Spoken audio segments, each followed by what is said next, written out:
ሰላም ውድና ቻናሌ ተከታታዮች እንደምን አላችሁ? ደህና ናችሁ? እኔ ጋር እግዚአብሔር ይመስገን ሰላም ነኝ። ላይክ፣ ሼር፣ ሰብስክራይብ ማድረግ ቻናሌ እንድትከታተሉ በትህትና እጠይቃለሁ። ያው በጣም ጠፍቻለሁ። የጠፋሁበት ምክንያት ደግሞ አንዳንድ ስራዎች ምናምን ጀምሬ በቃ ጠፋሁ ማለት ነው እና ላይክ፣ ሼር፣ ሰብስክራይብ አድርጉልኝ። ዛሬ ደግሞ የመጣሁለት ባጭር ያለ ትረካ መጥቼላችኋለሁ። ግን ላይክ ሼር አድርጉ፣ እውነት ላይክ አድርጉልኝ፣ በተለይ ላይክ አድርጉልኝ ማለት ነው። እዚህ ጋር በጣም የመብራት ይታያቸዋል። በጣም ነው በእግሬ ነው የሚሄደው ማለት ነው። እና እዚህ ጋር የትራፊክ እንዳይመጣብኝ ብዬ እየተንቀሳቀስኩ ነው። ባይዘው ሙዚየም ነው ይታያቸዋል። ካለ ሙዚየም ነው ማለት ነው። የምታውቁትን አጋጣሚ እንጃ ብዙም ሰው የሚያውቀው አይመስለኝም። ግን አሁን እዚህ ጋር ደርሻለሁ ማለት እጅግ በጣም ነው ደስ የሚለው የእውነት በተለይ ማለት ነው። የእውነት እንደዚህ ብርዱን ትተክ እውነት በጣም እና ፀሐዩ እዚህ ጋር በጣም እያንጸባረቀ ፀሐይ መብራት እንዳይመታ ፀሐይ ነው እና ግን በጣም በሰውን ላይ በጣም ይበርዳል። እና ላይክ ሼር ሰብስክራይብ አድርጉልኝ። እዚህ ጋር እንዳላስገባላችሁ በጣም ድምጽ ስላለ ነው ማለት ነው። እና ላይክ ሼር አድርጉልኝ እላችኋለሁ። አንድ ትረካ እነግራችኋለሁ። ላይክ ሼር ሰብስክራይብ አድርጉ ማለት ነው።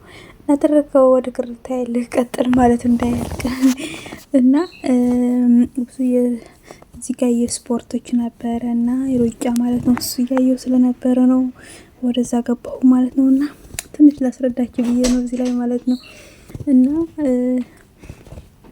በጣም ሁለት ፍቅረኛሞች ነበሩ እና በጣም ነው የሚወዳት በጣም ከዛ እናቷ ጋር ነበረ የምትቀመጠው። ለእናቷ ግን አትፈልግሽም እናቴ ያለቻት ማለት ነው። እና እናቷ ደግሞ ለምንድን ነው አትፈልግኝ ያለቻት?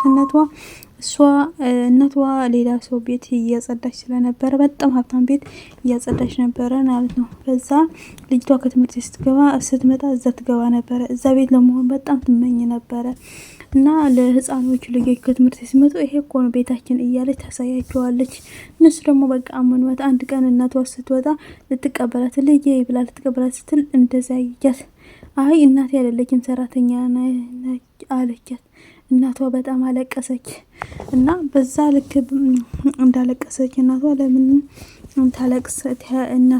ለምን እንደዛ አልሽ ስትላት አንቺ እኮ ደሃ ነሽ፣ ስለዚህ አንቺ ምንም የለሽ፣ ምንም ታረግልኝ አትልም፣ ግን እኔ የዚህ ቤት መሆን እፈልጋለሁ ብላ ተናገረች። እናቷ ደግሞ በጣም አለቀሰች፣ አዘነች። ከዛ እንደዛ ብላ ለመሄድ ስለነበረ የነሱ ፕሮግራም ነበረና የሞዴሊንግ ፕሮግራም ነበረ እና የነሱ ልጅ ሁና ለመቅረብ ስለነበራት ህልሞ ማለት ነው። የነሱ አንደኛ ለመውጣት ስለነበረ ከዛ አንደኛ ስትወጪ ያን ሀብታም ይወስድሻልና ያላ ማድረግ እሷ ደግሞ ጥሩ ልብስ ስለሌላት ጥሩ ልብስ መፈለግ ጀመረች፣ ግን አላገኘችም። ስለዚህ የጥሩ የለበሰችው የምትበልጣት ነው የምትለው ብልጥ ለመሆን ያቺ ሄዳ ቀደደች ላይ ማለት ልብሷን። ለምን ቀደድሽ ልብስ ይሰን ለምን ችግር አለ እቺን ብቻ ነው የቀደድኩልሽ ምናምን ስትላት እሷ ደግሞ ልጅቷ ደግሞ አመነቻትና ከዛ ሰዎች መጥና ወቅ በቃ አሳይን ወደ መዲላችሁ ጉቡ ብላችሁ አሰልጥናችሁ ወደዛ ገቡ ማለት ነው። እና አሰልጥናችሁ ሲገቡ ግን በጣም ነበረ የደነገጠችው ልጅቷ ማለት ነው። ከዛ እሷን አንደኛ እንደምትወጣ በቃ እርግጠኛ ሆነች። ያቺ ግን ሁሉ ነገሯ ስለወሰደቻት በጣም ደነገጠች። ለእንዴዛለ እንዴ ምናምን አለች ማለት ነው። እና ከዛ በኋላ እሷን ውድድሩን አንደኛው አሳየኝ ፍየደው ከዛ እነሱ ወስደው እናትሽ አባቴ የለኝም ብላ አመዘገበች። በጣም አዘኑ። ልጅቷን ወሰዷት ማለት ነው። እዚህ ጋር ይማርሽ እና ልጅቷን ወሰዷት እና በጣም ነበር የደነገጡት። ልጅቷን እናቷን በጣም እያለቀሰች ሳያተለፍ በድብቅ ማለት ነው እዛ ቤት እንደምንም ብላ ገባች። ከዛ የዛ ቤት እንደገባች ትምህርቷን ቀጠለች፣ መማር ጀመረ። እንደዛው ፍቅረኛ ያዘች። ፍቅረኛ ከያዘች በኋላ ግን በጣም ከባድ ነገር ተፈጠረ። አሳድጓ ተመርቃ እንደሰሩ አንድ ልጅ ታገኙ። አይ ይሄን ልጅ አላቆምኩ ዝም ብሎ ነው ምናምን ማለት ጀመረች። እናቷ በጣም ደነገጠች። የአሳዳጊ እናቷ ማለት ነው። ለምንድን ነው እንደዚህ የምትለኝ ምናምን አለች። አጋጣሚ ሆኖ በጣም ያስወካተን ነበር እና እርግዝና ተፈጠረ። በዚህ እርግዝና ሰዓት ላይ በጣም ነበር የደነገጠችው እና እርግዝናው በጣም ነበር የደነገጠችው በእርግዝናው ሰዓት ማለት ነው። ስለዚህ እሷን እርግዝናው ላይ ደንግጣ ወደዛ ሄደች ማለት ነው።